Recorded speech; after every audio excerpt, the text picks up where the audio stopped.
I was speaking to the head of Mexico because I complain constantly about people pouring in. Now our border is the strongest border we've ever had. We've gone from the worst border ever in history to the strongest border.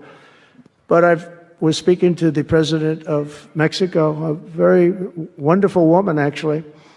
And I said, we were talking about drugs. You can't let people come through your country and come into the country. You know, I was not that nice, but they understood what I was saying.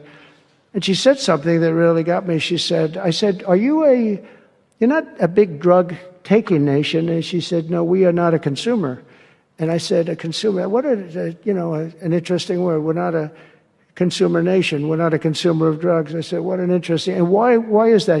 She said, well, we have very strong family values. I said, but we do too. We do too. We have very strong, our families are devastated by what's happening with fentanyl. In speaking with her, she said about family values, I said, well, you're not really saying anything there because we have great families too. We have great family values. She said, plus we advertise a lot. I said, ooh, you mean you advertise about how bad drugs are? Yes, we do. We spend a lot of money on advertising. El fentanilo es una de las drogas más peligrosas que puedes probar. Te puede enganchar desde la primera vez y comienzas a morir en cuanto la pruebas. Es muy difícil detectarlo, no tiene olor ni sabor. Te lo pueden ofrecer en polvo blanco, pastillas o aplicado en pequeños pedazos de papel. También lo mezclan con gotas para los ojos o aerosol nasal, o lo añaden a dulces o golosinas. Es tan adictivo que es casi imposible dejarlo de consumir. Por eso los traficantes la añaden a otras drogas para engancharte más fácilmente. Cuando te ofrezcan cualquier sustancia, la que sea, nunca aceptes. Si entra a tu cuerpo, te adormecerá. Perderás interés en las actividades diarias y sufrirás de ansiedad, paranoia y agresividad. Con el tiempo, tus brazos, manos, dedos y cuello se irán deformando y perderás el control de tus movimientos. Y desde la primera vez te relaja tanto que afecta gravemente a tus funciones vitales. En especial, puede detener súbitamente tu respiración.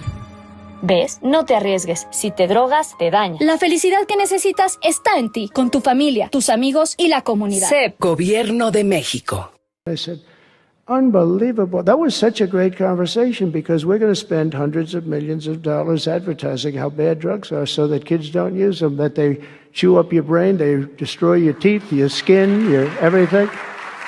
And I thanked her for that. You know, I make so many calls and I never learn anything from anybody. I know everything and I never learn anything from anybody. And I spoke to this woman. As soon as she said it, she didn't have to say exactly what. I said, exactly. What a great idea. And I think we're going to have, and I saw pieces of it, we're going to go in with $100 million and then another $100 million initially.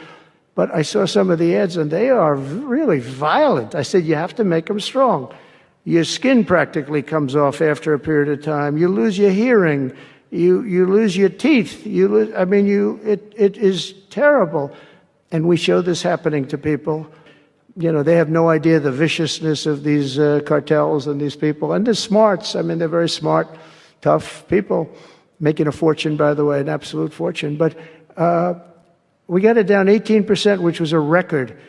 But 18% is not great when you think about it. I think we could get it down 50 or 55 or maybe even 60% with advertising. So she really gave me something. I was going to call her and tell her that she did, but now I don't have to call her because she's going to be seeing this right now.